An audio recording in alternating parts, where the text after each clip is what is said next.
Good morning from Udayan diary.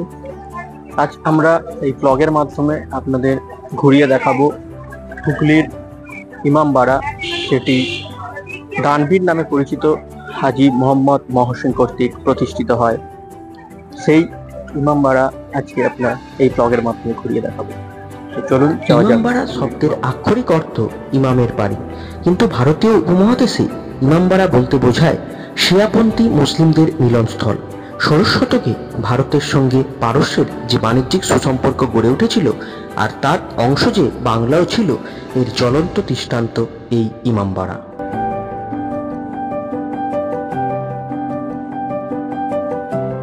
Mughal সম্রাট ঔরঙ্গজেবের সময় থেকেই ভারতে আসতে শুরু করে ইরান, আরব, উজবেক, পারস্যের ধনী ব্যবসায়ীরা। মূলত এদেশ থেকে তারা মশলা ও কাপড় কিনে নিয়ে যেত, আর এদেশে নিয়ে আসতো আরবি ঘোড়া, মদ প্রভৃতি। আর ঠিক সেই সময় ইরানের ইম্পাহান শহর থেকে ভারতে আসেন লবণ ব্যবসায়ী আগা মোহাম্মদ মোতাহার। এই সুন্নি ইরানীয় ব্যবসায়ীর উপস্থিত বুদ্ধির জোরে ঔরঙ্গজেবের সুনজরে পড়েন এবং আনুমানিক 1701 সাল নাগাদ হুগলি, যশোর ও চিতপুরের জাহির হিসাবে 3 স্ত্রী ও কিছু ভৃত্যকে নিয়ে আসেন এই হুগলি।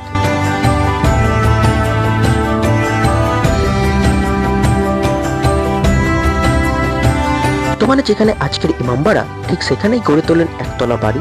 পরবর্তীতে 1735 নাগাদ জামাই মির্জা সালাউদ্দিন এই বাড়ির সঙ্গে গড়ে তোলেন তাজিয়াখানা, আর তখন থেকেই এই বাড়িটি ইমামবাড়া রূপে আত্মপ্রকাশ করে, যদিও সেই ইমামবাড়ার কিছুই অবশিষ্ট আচার নেই।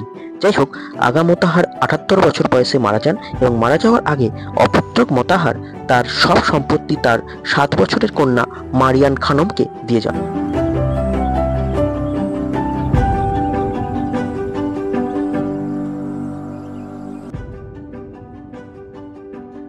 উপাসনা গৃহের ঠিক পাশেই রয়েছে যে রাস্তাটি, সেই পাশ দিয়ে গেলে একেবারে গঙ্গার পাড়ে আপনারা পাবেন প্রাচীন সূর্যগুলো। দিকে আরেক ইরানীয় ব্যবসায়ী হাজী ফয়জুল্লাহ মোতাহারের তৃতীয় স্ত্রী অর্থাৎ মারিয়াম খানমের মা জয়নব খানমকে বিবাহ করেন এবং তাদেরই সন্তান হলেন এই মোহাম্মদ মহসিন।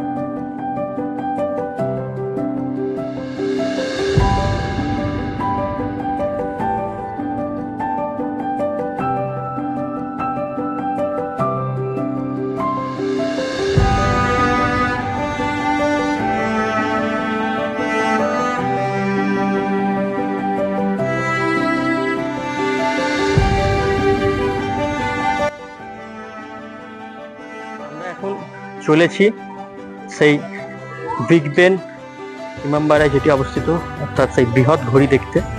এই প্রসঙ্গে বলে রাখি যে এই ইমামবাড়ায় বিগ বেন বা বড় ঘড়িটি দেখার জন্য দুটি আলাদা আলাদা প্রবেশপথ রয়েছে, অর্থাৎ মহিলাদের আলাদা প্রবেশপথ এবং পুরুষদের আলাদা প্রবেশপথ।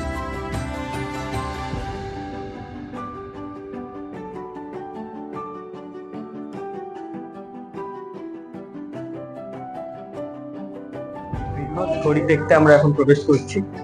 তো মোটামুটি এই বৃহৎ ঘড়ি দেখতে ইমামবাড়ায় উঠতে হবে প্রায় 152টি সিঁড়ি, অর্থাৎ 152 ফুট উঁচুতে অবস্থিত এই মোতাহার এবং একমাত্র বোন মারিয়াম খানম তথা মুন্নচানের যে পরিমাণ সম্পদ পেয়েছিলেন এই মোহাম্মদ মহসিন, তার প্রায় সবটাই দান করে গেছেন মানব কল্যাণে।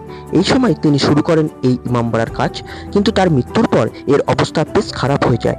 সেই সময় রাজস্থানের জৌনপুরের বাসিন্দা গণিতজ্ঞ কেরামত আলী এর দায়িত্ব নেন এবং তার প্রচেষ্টায় এই ইমামবাড়ার কাজ 1861 সালে সম্পন্ন হয়।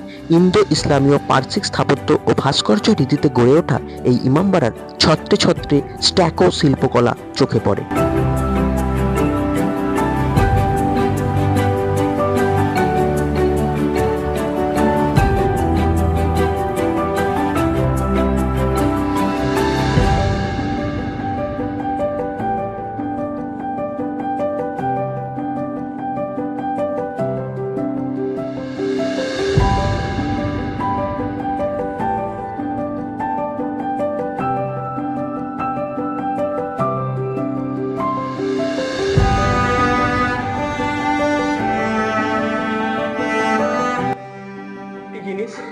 এই সিঁড়ি দেখতে দেখতে বা সিঁড়িতে উঠতে উঠতে বলে রাখি, আপনারা এই ধরনের ঐতিহাসিক নিদর্শনগুলো দেখুন, কিন্তু দয়া করে এই ধরনের দেয়ালের গায়ে লেখালেখি করবেন না, কারণ এতে স্থাপত্যের যে গরিমা সেটি